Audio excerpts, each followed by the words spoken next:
Item ಯಾವುದೇ ಇರಲಿ try ಮಾಡಿ ಆಚಿ ಚಿಕನ್ ಮಸಾಲಾ. ಪ್ರಮುಖವಾಗಿ ಇರಾನ್ ಮತ್ತು ಇಸ್ರೇಲ್ ಅಮೆರಿಕ ಮಧ್ಯದಲ್ಲಿ ಶಾಂತಿ ಒಪ್ಪಂದಗಳು ಆಗ್ತಾ ಇದೆಯಾ, ಅಂಥದ್ದೊಂದು ಮಾತುಕತೆಯನ್ನ ಬಯಸ್ತಾ ಇದೆಯಾ ಅನ್ನುವಂತ ಚರ್ಚೆಗಳು ಆಗ್ತಾ ಇದ್ದ ಬೆನ್ನಿಗೆ ಮತ್ತೊಂದು ಕಡೆ ಮಧ್ಯಪ್ರಾಚ್ಯದಲ್ಲಿ ತನ್ನ ಸೇನಾ ಬಲ ಹೆಚ್ಚಳದ ಮೂಲಕ ಇರಾನ್ ಮೇಲಿನ ಭೂದಾಳಿಗೆ ಅಮೆರಿಕ ಸಿದ್ಧತೆಯನ್ನು ತೀವ್ರಗೊಳಿಸ್ತಾ ಇದೆಯಂತೆ.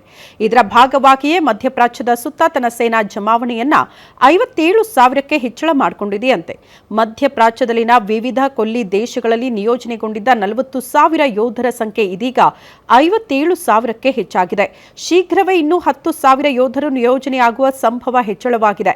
ಆದರೆ ಕೊಲ್ಲಿ ಯುದ್ಧ ಆರಂಭದ ಬಳಿಕ ಅದನ್ನು ದಿನೇ ದಿನೇ ಅಮೆರಿಕವು ಯೋಧರ ಸಂಖ್ಯೆ ಹೆಚ್ಚಳ ಮಾಡ್ತಾ ಇರೋದು ಸಹಜವಾಗಿ ಆತಂಕವನ್ನ ಸೃಷ್ಟಿ ಮಾಡ್ತಾ ಇದೆ. ಸದ್ಯ ಎಲ್ಲೆಲ್ಲಿ ಎಷ್ಟು ಯೋಧರ ನಿಯೋಜನೆ ಆಗಿದೆ ಅಮೆರಿಕ ಕಡೆಯಿಂದ ಅನ್ನೋದರ ಡೀಟೇಲ್ಸ್ ನೋಡ್ತಾ ಇದ್ದೀರಿ. ಕತಾರ್ ಭಾಗದಲ್ಲಿ 11,000 ಯೋಧರ ನಿಯೋಜನೆಯಾಗಿದ್ದು ಯುಎಇಯಲ್ಲಿ 5,000 ಯೋಧರನ್ನ ನಿಯೋಜನೆಗೊಳಿಸಲಾಗಿದೆ. ಬಹ್ರೇನ್ನಲ್ಲಿ 14,000, ಕುವೈತ್ನಲ್ಲಿ 14,000, ಬೋರ್ಡಾನ್ನಲ್ಲಿ 3,000, ಸೌದಿ ಅರೇಬಿಯಾದಲ್ಲಿ 3,000, ಇರಾಕ್ ಮತ್ತು ಸಿರಿಯಾ ಈ ಭಾಗದಲ್ಲೆಲ್ಲ 3,400 ಯೋಧರನ್ನ ಅಮೆರಿಕ ಸಿದ್ಧಗೊಳಿಸ್ತಾ ಇರುವ ಪರಿಣಾಮ ಇರಾನ್ನ ಪ್ರಮುಖ ನೆಲೆಗಳನ್ನು ಗುರಿಯಾಗಿಸಿಕೊಂಡು ಒಟ್ಟಿಗೆ ಆಕ್ರಮಣ ಮಾಡೋದಕ್ಕೆ ಅಥವಾ ಅತಿದೊಡ್ಡ ಯುದ್ಧ ಸಾರೋದಕ್ಕೆ ಸಿದ್ಧತೆಗಳು ಆಗ್ತಾ ಇದೆಯಾ ಅನ್ನುವಂಥ ಚರ್ಚೆಗಳಾಗ್ತಾ ಇದೆ.